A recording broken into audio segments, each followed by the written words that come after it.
For almost a century, Western Auto was a household name that played an important role in the lives of everyday Americans. It was the go-to destination for car parts, bikes, radios, and even lawnmowers, but today, it's a name that very few people even remember. So what happened to Western Auto? How did this retail giant fall? In today's video, we'll take you on a journey through Western Auto's remarkable rise, its peak as an American retail icon, and a series of mistakes that led to its ultimate decline. From its early innovation to its struggle to stay relevant, this is the untold story of Western Auto, one of the most significant yet forgotten brands in American retail history. Western Auto started in the early 20th century when America was in the middle of a transportation revolution. The automobile, which was once a luxury reserved for the wealthy, was becoming more accessible to the everyday American. Henry Ford's Model T, introduced in 1908, started a new era of personal mobility. But with more cars on the road, there was a new problem. People needed to find reliable parts and accessories to keep their vehicles running. This is where Western Auto Supply Company came in. George Pepperdine founded the company in 1909 to solve the problems of Americans.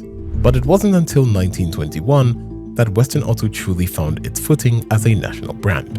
What started as a mail-order business providing car parts and tools to a growing class of American motorists soon evolved into one of the most recognized auto parts retailers in the United States.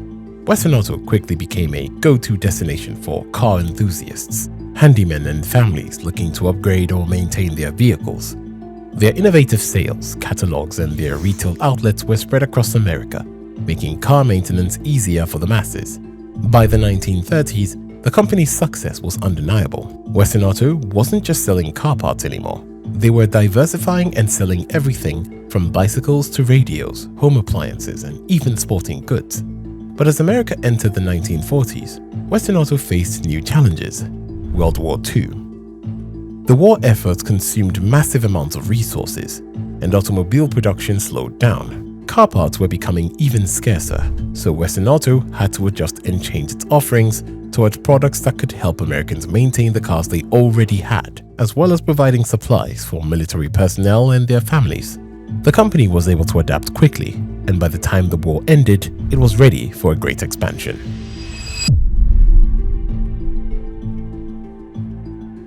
The 1950s were a golden age for American businesses, and Western Auto was not left out. Post-war America was thriving. Highways were built, suburbs were expanding, and more Americans than ever before owned cars. Families were settling into the new middle-class lifestyle, and with more cars on the road, the demand for auto parts and related products was higher than ever. Luckily for Western Auto, it was in a position to take advantage of this booming market. Western Auto wasn't just a car parts store anymore. By the 1950s, the company had expanded its product line to become a full-fledged department store, offering much more than just tools and tires. Western Auto had evolved into a one-stop shop for American families. From bicycles to radios, televisions to home appliances, you could find everything you needed at a Western Auto store. This move into broader retail gave the company a huge competitive advantage, allowing it to cater to a wider audience beyond car enthusiasts. It also launched private label brands like Wizard, which produced everything from car batteries and tires to refrigerators and lawnmowers. This was a strategic move that gave the company better control over pricing and brand loyalty while offering customers affordable, reliable products.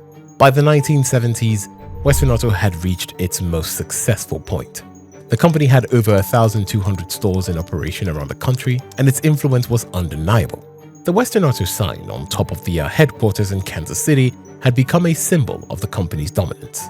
With 4,000 employees in Kansas City alone, and thousands more working across their stores and distribution centers nationwide, Western Auto was a retail giant.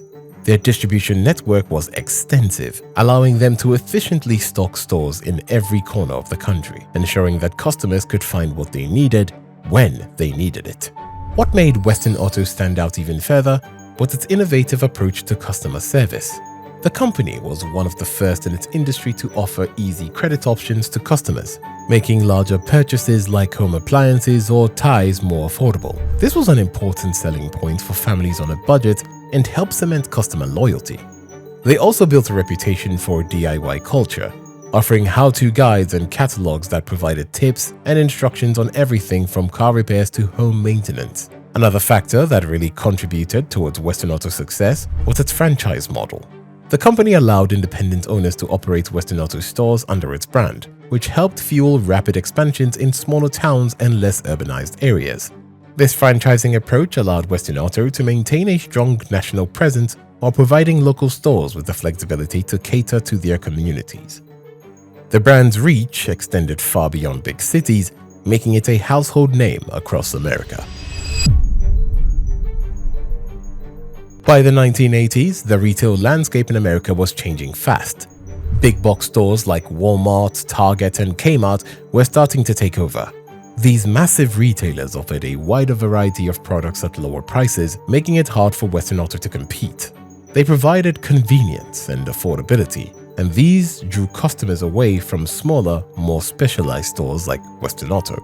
At the same time, Western Auto was still forced on the automotive side of its business, and so it was slow to react to these changes. While they had diversified earlier, they didn't fully understand the threat these discount stores posed. Shoppers were no longer loyal to local stores.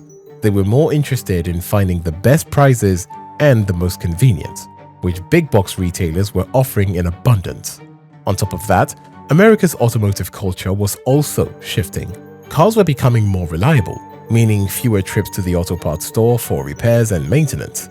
This hurt Western Auto, which had relied heavily on customers needing frequent car repairs. Meanwhile, specialty auto parts retailers like AutoZone and Pep Boys were becoming a go-to place for car enthusiasts and DIY mechanics. Western Auto's strong position in the automotive world was slipping. But the challenges Western Auto faced were not only external. They faced some internal challenges that only made things worse. Throughout the 1980s and 1990s, the company went through multiple changes in ownership and management, which made it hard to do some strategic planning and have long-term vision. In 1987, Western Auto was sold to Sears, which was one of the biggest retailers in America at the time. The acquisition seemed promising on paper because Sears had a history of turning around struggling brands. But while this acquisition brought much-needed capital, Sears soon started to face its own challenges, and it couldn't commit to reviving Western Auto. If you want to learn more about what those challenges were, you can check out our other video on what happened to Sears. At the end of the day, Sears couldn't fully revive Western Auto. The automotive parts market was increasingly competitive, and Western Auto's store model was becoming outdated. As specialized auto parts and retailers and discount giants gained more ground, Western Auto couldn't keep up with the changing times.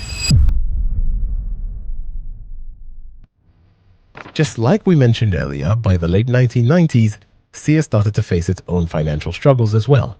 Sears had hoped to use Western Auto to strengthen its automotive business, but both companies faced increasing competition from big box retailers like Walmart and specialty stores like AutoZone. So, Sears decided to sell the majority of Western Auto's stores to Advance Auto Parts in 1998. This sale marked the beginning of the end for Western Auto as a household name.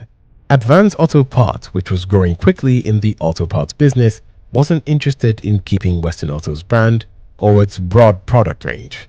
Their focus was on auto parts. So over the next few years, many of the remaining Western Auto stores were either rebranded or shut down entirely. The final nail in the coffin came in 2003, when Advance Auto Parts officially discontinued the Western Auto brand. The once great retailer, which had helped shape the automotive culture of America, was now a thing of the past. For decades, Western Auto was a pioneer in the automotive retail space, and it helped millions of Americans maintain their cars, homes, and hobbies. So while it may no longer be around, its legacy does still live on. In fact, the Western Auto sign still stands tall in Kansas City, and it serves as a reminder of a time where the company was a key player in American retail history. And that's the story of Western Auto.